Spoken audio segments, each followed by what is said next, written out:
Hi குட்டீஸ், இன்றைக்கி நம்ம சேனலில் 4th ஸ்டாண்டர்ட் மேக்ஸ் ஒர்க் புக்கோட தொகுத்தறி மதிப்பீடுக்கான ஆன்சர்ஸ் தான் பார்க்க போகிறோம். பாருங்கள், இதுக்கு உண்டான ஆன்சர்ஸ் பார்க்கலாமா? சரியான விடையை தேர்ந்தெடு. ஏப்ரல் மாதத்தில் எத்தனை புதன்கிழமைகள் உள்ளனன்னு சொல்லி கேட்டுருக்காங்களா? ஏப்ரல் மாதம் இங்கே கொடுத்துட்டாங்க. அதில் இருக்கக்கூடிய புதன்கிழமை எத்தனை இருக்குது பாருங்கள். 1 2 3 4 5 இருக்குது. அப்புறம் இம்மாதத்தில் 7 மடங்குகளை தேதிகளாக கொண்ட கிழமை. 7 மடங்குகள்னால் 7 14 21 28 இந்த வரிசையில் எது இருக்குதுன்னு பாருங்கள். 7 14 21 28 இப்போ செவ்வாய்க்கிழமை. அடுத்து இம்மாதத்தில் முதல் வெள்ளிக்கிழமை வரும் தேதி. முதல் வெள்ளிக்கிழமை என்ன தேதியில் வருது? 3ஆம் தேதி. இப்போ 3/4/2026. முகிலினின் பிறந்த நாள் ஏப்ரல் முதல் நாளுக்கு முந்தைய நாள் எனில் அன்றைய தேதி. ஏப்ரல் முதல் நாளுக்கு முந்தைய நாள்னா இப்போது மார்ச் 31 இருக்கும். சரிங்களா? மார்ச் 31. 2026 ஏப்ரல் மாதத்தில் திங்கள் கிழமைகள் வரும் சரியான வரிசையை தேர்ந்தெடு. திங்கள் கிழமை பாருங்கள் என்னென்ன இருக்குது. 6 13 20 27 இங்கே இருக்குது பாருங்கள். 6 13 20 27. அடுத்து பாருங்கள், விடை காண்க. கூட்டல் கணக்கில் நீங்கள் பண்ணிடுவீங்க தானே. லிட்டர் மில்லி லிட்டரில் கூட்டல், அதுலேயே கழித்தல், இங்கேயும் கூட்டல் இருக்குது. அதை கரெக்டாக போட்டுருங்க. சரிங்களாப்பா? அடுத்து பாருங்கப்பா, விருந்தினர்களுக்கு அம்மா 4 லிட்டர் 500 மில்லி லிட்டர் பழச்சாறு தயாரித்தார். மேலும் சில விருந்தினர் வருகை புரிந்ததால் அம்மா மீண்டும் 2 லிட்டர் 500 மில்லி லிட்டர் பழச்சாறு தயாரித்தார் எனில் அம்மா தயாரித்த பழச்சாற்றின் மொத்த அளவு எவ்வளோன்னு கேட்டுறாங்க. இப்போ மொத்த அளவுனாலே நம்ம என்ன செய்யணும்? கூட்டணும். 4 லிட்டர் 500 மில்லி லிட்டர் பழச்சாறு, ரெண்டாவதாக 2 லிட்டர் 500 மில்லி லிட்டர். இப்போ லிட்டர் மில்லி லிட்டர் போட்டு அது ரெண்டையும் நம்ம கூட்டி போட்டோம்னா அம்மா தயாரித்த பழச்சாறுகளின் மொத்த அளவு 7 லிட்டர். சரிங்களாப்பா? அடுத்து பாருங்கள், ஒரு தண்ணீர் தொட்டியில் இருந்த 600 லிட்டர் 500 மில்லி லிட்டர் தண்ணீரில் 400 லிட்டர் 350 மில்லி லிட்டர் பயன்படுத்தப்பட்டது. தொட்டியில் எவ்வளவு தண்ணீர் மீதம் இருக்கும்? மீதம்னாலே நம்ம என்ன செய்யணும்? கழிக்கணும். கழித்தல் கணக்கு. இப்போ லிட்டர் மில்லி லிட்டரில் போட்டுட்டு மொத்தம் தொட்டியில் இருக்கக்கூடிய தண்ணீர் இவ்வளவு, பயன்படுத்திய தண்ணீர் இவ்வளவு, மீதம் இருக்கக்கூடியது 200 லிட்டர் 150 மில்லி லிட்டர். அடுத்து பாருங்கள், கொடுக்கப்பட்டுள்ள பண மதிப்பிற்கு ஏற்ற மதிப்பு வகைப்பாட்டினை எழுதுக. இப்போ 50 ரூபானா 5 10 ரூபாய் நோட்டுகளை நம்ம போடலாம். அடுத்து 200 ரூபாய்க்கு 100 ரூபாய் நோட்டு, 50 ரூபாய் 2 நோட்டு, 235 ரூபாய்னா 200 ரூபா, அப்புறம் 20 ரூபா, அப்புறம் 10 ரூபாய் 5 ரூபாய் நோட்டுகள். அடுத்து 360 ரூபாய்னா 200 ரூபாய் 100 ரூபாய் 50 ரூபா 10 ரூபாய் நோட்டுகள். அப்புறம் 120 ரூபாய்னா 50 ரூபாய் 50 ரூபாய் 20 ரூபா நோட்டு. இந்த மாதிரி நம்ம பிரித்து நம்ம போட்டுக்கலாம். அடுத்து விடை காண்கன்னு சொல்லி கேட்டுருக்காங்களா? இங்கு ஒவ்வொரு அடுக்கிலும் 30 முட்டைகள் உள்ளன. இந்த ஒரு ட்ரேயில் 30 முட்டைகள் இருக்குது பாருங்கள். 5 அடுக்குகளிலும் உள்ள முட்டைகள் மொத்தம் எத்தனை? இப்போ மொத்தம் எத்தனை? 5 அடுக்கில். ஒரு அடுக்கில் 30னா 5 அடுக்கில் எவ்வளவு? இப்போ 30 150 முட்டைகள் இருக்கும். அடுத்து 5 அடுக்குகளில் உள்ள மொத்த முட்டைகளில் 115 முட்டைகள் பயன்படுத்தப்பட்டு விட்டால் மீதம் எத்தனை முட்டைகள் இருக்கும்? இப்போ மொத்தம் நமக்கு தெரியும் 150 முட்டைகள். அதில் 115 முட்டைகள் பயன்படுத்திட்டாங்க. இப்போ மீதம் இருக்கக்கூடியது 115 150ஓட கழிச்சோம்னா மீதம் 35 முட்டைகள் இருக்கும். அடுத்து மீதம் உள்ள முட்டைகளுடன் மேலும் 75 முட்டைகளை சேர்த்தால் எவ்வளவு முட்டைகள் இருக்கும்? மீதம் இருக்கக்கூடிய முட்டைகள் 35, அதில் 75 முட்டைகள் சேர்த்துருக்காங்க. அப்போ சேர்த்தால் மொத்தம் எவ்வளோ இருக்கும் அப்படின்னா, அப்போ மொத்தம் கூட்டணும் அப்படின்னா 110 முட்டைகள் இருக்கும். சரிங்களாப்பா? அடுத்து பாருங்கள், விடையுடன் பொறுத்துக்க. இப்போ 530 6ஐயும் பெருக்கணும் அப்படின்னா எவ்வளோ வரும் அப்படின்னு கேட்டிங்கன்னா 3180. அதை நீங்கள் இங்கே பெருக்கி பார்த்து போட்டுக்கிறணும். இப்போ 0ல் 0, 6 3 18க்கு 8 மிச்சம் 1, 5 30 31 31 3180. அப்புறம் 870யும் 4ஐயும் பெருக்குங்க. 0க்கு 0, 7 28க்கு 8 மிச்சம் 2, 8 32 2 34 3480. இது ரெண்டாவது. அப்புறம் 776யும் 5ஐயும் பெருக்கணும் அப்படின்னா 3880. 451யும் 8ஐயும் பெருக்கினீங்கன்னா 3608. இது 3, இது 4. அடுத்து 540யும் 7ஐயும் பெருக்கினீங்கன்னா 3780. இந்த மாதிரி நம்ம பெருக்கி பார்த்துட்டு நீங்கள் இந்த மாதிரி ஆன்சர் போடணும். அடுத்து பாருங்கப்பா, சரி அல்லது தவறு என எழுதுக. 1500 மில்லி லிட்டரில் 3 அரை லிட்டர்கள் உள்ளன அப்படின்னு கேட்டிருக்காங்க. ஆமாம் தானே? இப்போ 1 லிட்டரில் 2 அரை லிட்டர் இருக்கும். இப்போ அரை லிட்டர்னா 500 மில்லி லிட்டர் தானே. 1500 3 500 மில்லி லிட்டராக நம்ம பிரிக்கலாம் தானேப்பா. அப்போ 3 அரை லிட்டர்கள் உள்ளன. இது சரி. அப்புறம் 10,000 மில்லி லிட்டரை 100 லிட்டர் எனவும் எழுதலாம். 100 லிட்டர் இப்போ 1 லிட்டர் = 1000, 1 லிட்டர் = 1000 மில்லி லிட்டர். அப்போ 100 லிட்டர் அப்படின்னா எவ்வளோ வரும்? 1000த்தை 100ஆல் பெருக்குங்க. எத்தனை ஜைபர் நம்ம பின்னாடி போடணும் அப்படின்னா 1 2 3 4 5 zeros போடணும். சரிங்களா? நம்ம 50 இந்த மாதிரி வந்தால் இது சரி. ஆனால் இங்கே வந்து 10,000 மில்லிலிட்டர் தான் கொடுத்துருக்காங்க. 1,00,000 மில்லிலிட்டர் இருந்தால் தான் கரெக்டு. இது வந்து தவறு. சரிங்களாப்பா? அடுத்து 9 லிட்டர் 250 மில்லிலிட்டர் என்பது 9,250 மில்லிலிட்டர் சரியான்னு கேட்டிருக்காங்க. இது வந்து சரி. ஏன்னா அப்படியே தான் நம்ம எழுதுகிறோம். அடுத்து 10,000 மில்லிலிட்டரில் 6 கால் லிட்டர்கள் உள்ளன அப்படின்னு கேட்டிருக்காங்க. அது தவறு. சரிங்களா? இப்போ 10,000 மில்லிலிட்டரில் எத்தனை கால் லிட்டர்? இப்போ 1 லிட்டர் கால் லிட்டர்னால் எவ்வளோன்னு சொல்லுவோம்? 250 மில்லிலிட்டர். ஆமாம் தானேப்பா? ஆனால் இங்கே 10,000 இருக்குது, அதில் வெறும் 6 தான் இருக்கா அப்படின்னா அது தவறு. எதில் 6 இருக்கும் அப்படின்னு சொல்லி நீங்கள் பார்த்துக்கோங்க. அடுத்து 7,060 மில்லிலிட்டர் என்பது 70 லிட்டர் 60 மில்லிலிட்டர் அப்படின்னு சொல்லி கொடுத்துருக்காங்க. 7,060 மில்லிலிட்டர் என்பது 70 லிட்டர் 60 மில்லிலிட்டரா அப்படின்னு சொல்லி கேட்குறாங்க. சரிங்களாப்பா? 7 லிட்டர் 60 மில்லிலிட்டர் என்பது தவறு. 70 லிட்டர் 7 லிட்டர் 60 மில்லிலிட்டர் தான் இது வரும். 7,060 மில்லிலிட்டர். சரிங்களாப்பா? அடுத்து பாருங்கள், விடை காண்க. சதுரம் ஒரு சதுரத்தின் பக்க நீளம் 1 சென்டிமீட்டர் எனில் நிழலிடப்பட்ட பகுதியின் சுற்றளவை காண்க. மொத்தம் எத்தனைக்கு நிழலிடப்பட்டிருக்குன்னா 8 கட்டங்களுக்கு. அப்போ 8 சென்டிமீட்டர்.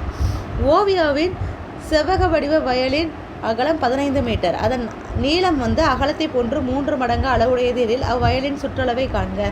செவ்வக வடிவ வயலின் அகலம் வந்து 15 மீட்டரா, நீளம் வந்து அதோட அகலத்தை போன்று 3 மடங்கு அப்படின்னா அந்த அகலத்தை 3ஆல் நம்ம பெருக்கணும். அகலத்தோட மதிப்பு 15, அதை 3ஆல் பெருக்கினீங்கன்னா 45. அப்போனா அதோட நீளத்தோட மதிப்பு நமக்கு கிடச்சிரும். சரிங்களா? இப்போ நீளம் தெரிஞ்சிருச்சு, அகலம் தெரிஞ்சிருச்சு. அப்போ சுற்றளவுக்கு உண்டான ஃபார்முலா 2 இன்ட்டு அந்த நீளம் அப்புறம் கூட்டல் 2 இன்ட்டு அகலம். ஆமாம் தானேப்பா? அது ரெண்டையும் போட்டிங்கன்னா 15 2 30 20 45 90 ரெண்டையும் கூட்டினீங்க அப்படின்னா 120 சென்டிமீட்டர். அடுத்து பாருங்கப்பா, மகிழனது வயலின் 4 பக்கங்களும் சம அளவுடையது. அவர் தன் வயலை சுற்றி வேலி அமைக்க விரும்பினார். 11 மீட்டர் பக்க அளவுடைய வயலுக்கு வேலியிட 40 மீட்டர் நீளமுள்ள கம்பி வலை மட்டுமே இருந்தது. வயலுக்கு முழுமையாக வேலி அமைக்க அவருக்கு கூடுதலாக தேவைப்படும் கம்பி வலையின் நீளம் எவ்வளவுன்னு சொல்லி கேட்டிருக்காங்க. ஆக்சுவலாக என்னென்னு, அவர்கிட்ட ஒரு சதுர வடிவத்தில் ஒரு வயல் இருக்குது. ஒரு மீட்டர் வந்து அதாவது ஒரு சைடு வந்து 11 மீட்டர். இப்போ 11 மீட்டர் தானே சதுரம்னா எல்லா பக்கமும் சமம் தானே. இப்போ வயலின் சுற்றளவு ஃபஸ்ட்டு கண்டுபிடிக்கணும். வயலின் சுற்றளவு 44 மீட்டர். அவர்கிட்ட இருக்கக்கூடிய அந்த கம்பி வலையோட நீளம் எவ்வளோ அப்படின்னா 40 மீட்டர் நீளம் தான் இருக்குது. ஆனால் வயலின் சுற்றளவே 44 மீட்டர். நமக்கு 44 மீட்டர் அளவுள்ள கம்பி வலை தான் நமக்கு தேவைப்படுது. ஆனால் அவர்கிட்ட இருக்கிறது 40 மீட்டர் தான். மீதி வந்து எவ்வளோ கூடுதலாக அவருக்கு கம்பி வலை தேவைப்படும் அப்படின்னா 44 மீட்டரை 40 மீட்டரால் கழிச்சோம் அப்படின்னா 4 மீட்டர். அதுதான் மீதி தேவைப்படக்கூடிய கம்பி வலையின் மொத்த நீளம். சரிங்களாப்பா? அடுத்து பாருங்கள், இங்கே பற்றுச்சீட்டு நிறைவு செய்து வினாக்களுக்கு விடையளின்னு கேட்டுருக்காங்க. அகமது கடைக்கு சென்று கீழ்காணும் பொருட்களை வாங்கினார். இப்போ குறிப்பேடு எண்ணிக்கை வந்து 4, அது ஒரு பொருளின் விலை 65. இப்போ 4 65 260. தண்ணீர் புட்டி 3 வாங்கியிருக்காரு 70 ரூபா 210 ரூபா. வண்ண பென்சில் கலர் பென்சில் வந்து 2 பாக்ஸ் வாங்கியிருக்காரு, ஒரு பாக்ஸ் 80 ரூபா, 2 பாக்ஸோட ரேட்டு 160 ரூபா. பேனா வந்து 15 வாங்கியிருக்காரு, ஒரு பேனாவோட ரேட்டு 8 ரூபா, 15 8 120 ரூபா. அழிப்பான் வந்து 10 வாங்கியிருக்காரு, ஒரு அழிப்பானோட ரேட்டு 5 ரூபா, பைத்தஞ்சு 50 ரூபா. மொத்தம் அவர் வாங்கின ரேட்டு 800 ரூபாய்க்கு. அகமது வாங்கிய பொருட்களின் மொத்த விலை வந்து 800 ரூபா.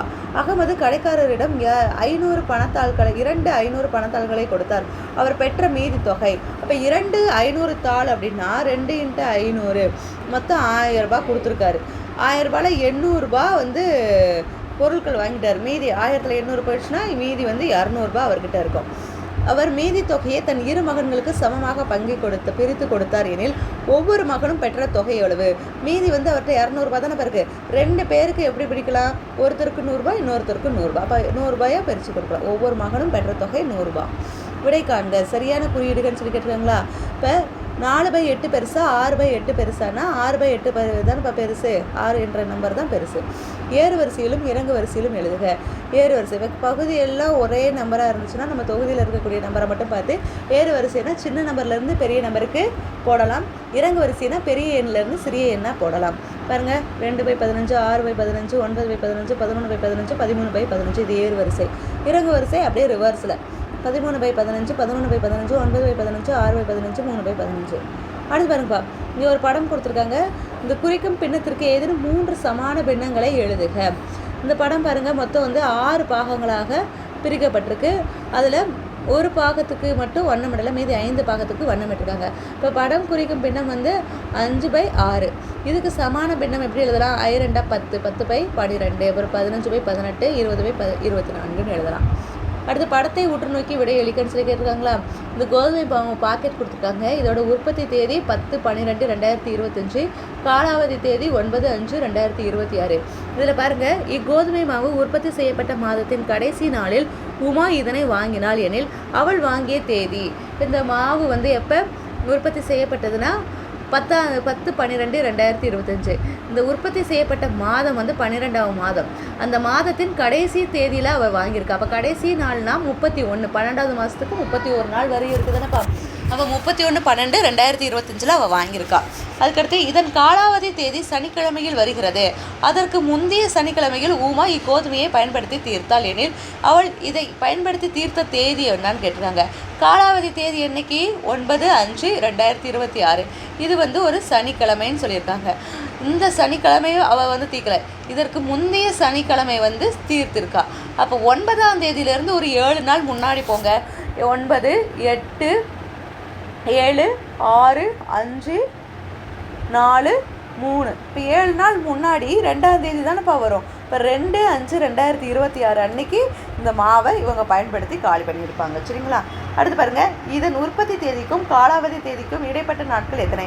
உற்பத்தி தேதி 10/12/25 அன்னைக்கு. அப்போ 12ஆவது மாதம் 10ஆம் தேதிக்கு அடுத்து பார்த்திங்கன்னா மொத்தம் 21 நாட்கள் இருக்கும். இது டிசம்பரில். அடுத்து ஜனவரியில், ஏன்னா அடுத்து மே மாதம் வரை நம்ம போடணும் தானே. ஜனவரியில் 31 நாட்கள், பிப்ரவரி, இது வந்து மார்ச், இது ஏப்ரல், அதே மாதிரி மேலே வந்து ஒரு 9 நாள்.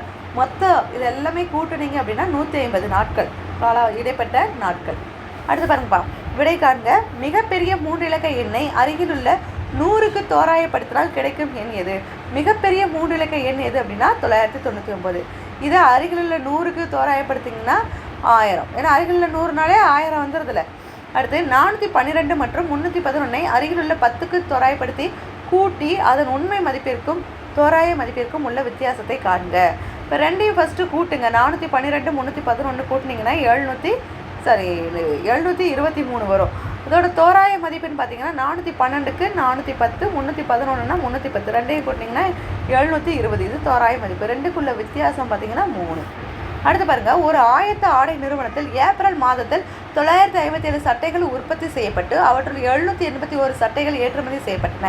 சட்டைகளின் எண்ணிக்கையை அருகிலுள்ள 10க்கு தோராயப்படுத்தி மீதமுள்ள சட்டைகளின் எண்ணிக்கையை உண்மை மதிப்பிலும் தோராய மதிப்பிலும் காண்கன்னு சொல்லி கேட்டுருக்காங்க. மீதமுள்ள சட்டைகளின் எண்ணிக்கை இப்போ ரெண்டையும் கழிக்கணும்லப்பா. கழிச்சிங்கன்னா 176. இது வந்து உண்மை மதிப்பு. இதுவே தோராய மதிப்பு எப்படி எழுதலாம்?